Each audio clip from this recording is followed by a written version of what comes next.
राधे राधे, जय श्री कृष्णा। आज 19वां अध्याय करेंगे। इसमें है विष्णु का वृंदा का पतिव्रत धर्म नष्ट करना, वृंदा का विष्णु को शाप देना। नारद जी बोले, हे राजन, विष्णु ने जलंधर के पुर में जाकर वृंदा के पतिव्रते को भंग करने का विचार किया। तब वृंदा ने स्वप्न में अपने स्वामी जलंधर को भैंसे पर चढ़े, तेल लगाए, नंगे शरीर, काले पुष्पों के आभूषण पहने हुए, राक्षसों के साथ मूंड मंडाए अंधकार के बीच दक्षिण दिशा को जाते हुए देखा और अपने सहित नगर को भी सागर में डूबा हुआ देख वृंदा की निद्रा झट से उछट गई। इस प्रकार चिंतित हो स्वप्न को सोचने लगी। उसे निकलता हुआ सूरज कांतिहीन दिखाई दिया तथा उससे में अनेक छेद भी देखे।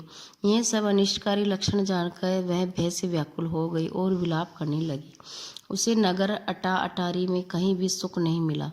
फिर वह 2 सखियों के साथ बाग में आई। वह डरी हुई इधर उधर भ्रमण करते हुए एक बाग से दूसरे बाग में गई, पर कहीं भी सुख शांति नहीं मिली। इधर घूमते ही वृंदा ने सिंह के समान मुख, डाढ़ और नेत्र वाले भयंकर 2 राक्षसों को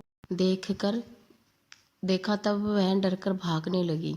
उसी समय उसने वहां शिष्यों समेत मौन धारण किए हुए एक तपस्वी को देखा। उन राक्षसों के भय से अपने हाथ मुनि के गले में डालकर बोली, मैं आपकी शरण में हूँ, आप इन राक्षसों से मेरी रक्षा करें। मुनि ने राक्षसों के विह्वल वरदा को देखकर हुंकार करके उन राक्षसों को भगा दिया। मुनि की ओंकार से भगे हुए राक्षस को देख वृंदा प्रणाम कर बोली, हे कृपा निधि, आपने मेरी रक्षा की है। मैं कुछ प्रार्थना करती हूँ, कृपा करके सुनिए। हे महाराज, मेरे स्वामी जलंधर रुद्र के संग युद्ध करने गए हैं। वे वहां पर कैसे हैं? मुनि वृंदा के वाक्य सुनकर ऊपर को देखने लगे। इतने में ही 2 बंदर आए और मुनि को प्रणाम करके आगे खड़े हो गए। मुनि की भ्रुकुटी का इशारा पाकर वे दोनों वानर आकाश को चले गए। पश्चात थोड़ी देर बाद वे आकर फिर मुनि के सामने खड़े हो गए। जलंधर के सिर और धड़ बंदरों के हाथ में देखकर पति विनाश के दुख से दुखी होकर वृंदा मूर्छित हो गई। तब मुनि ने अपने कमंडल का जल छिड़कर उनकी मूर्छा दूर की और वह अपना सिर पति के मस्तक पर रखकर रोने लगी। वृंदा बोली, प्यारे, आप जो पहले मुझे सुखी और आनंदित करते थे, सो आज मुझ निरपराधनी से क्यों नहीं बोल रहे हो? तुमने तो विष्णु समेत सब देवता, गंधर्व और त्रिलोकी को जीता था, सो आज आप इस तपस्वी ने कैसे मार दिए? नारद जी बोले, वृंदा उस समय रोती हुई मुनि से बोली, हे कृपा निधि, आप मेरे पति को जीवित कर दो। नारद जी बोले, वृंदा की बात सुनकर हंसकर मुनि ने कहा कि इसको शिवजी ने मार दिया है, ये जी नहीं सकता, फिर भी मैं तेरे ऊपर कृपा करके इसको जीवित करता हूँ। यह कहकर वह मुनि अंतर्ध्यान हो गया और जलंधर जीवित हो गया। जलंधर ने प्रसन्न हो वृंदा का आलिंगन कर उसका मुख चूमा।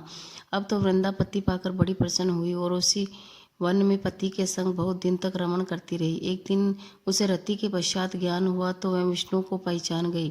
फिर क्रोधित हो विष्णु से बोले कि हे विष्णु, पर स्त्री के संग विषय करने वाले तुम्हें और तुम्हारे शील को धिक्कार है। मैंने तुमको अच्छी तरह जान लिया है कि तुम वही तपस्वी रूपधारी मायावी मुनि थे जो तुमने माया रची थी।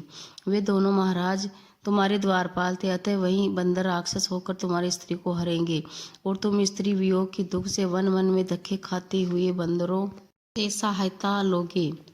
सबके ईश्वर होने पर भी तुम मारे फिरोगे और ये तुम्हारा शिष्य ही रण बनेगा। यह कहकर वृंदा विष्णु के सामने समझाने पर भी चिता बनाकर अग्नि में प्रविष्ट हो गई। तब विष्णु वृंदा की याद ने उसको चिता की रज में लेट लगाते हुए वहीं रहे। मुनि और सिद्धों ने बहुत समझाया पर चित्त शांत न हुआ। बोलो भगवान विष्णु की जय, भोलेनाथ की जय, माँ पार्वती मैया की जय।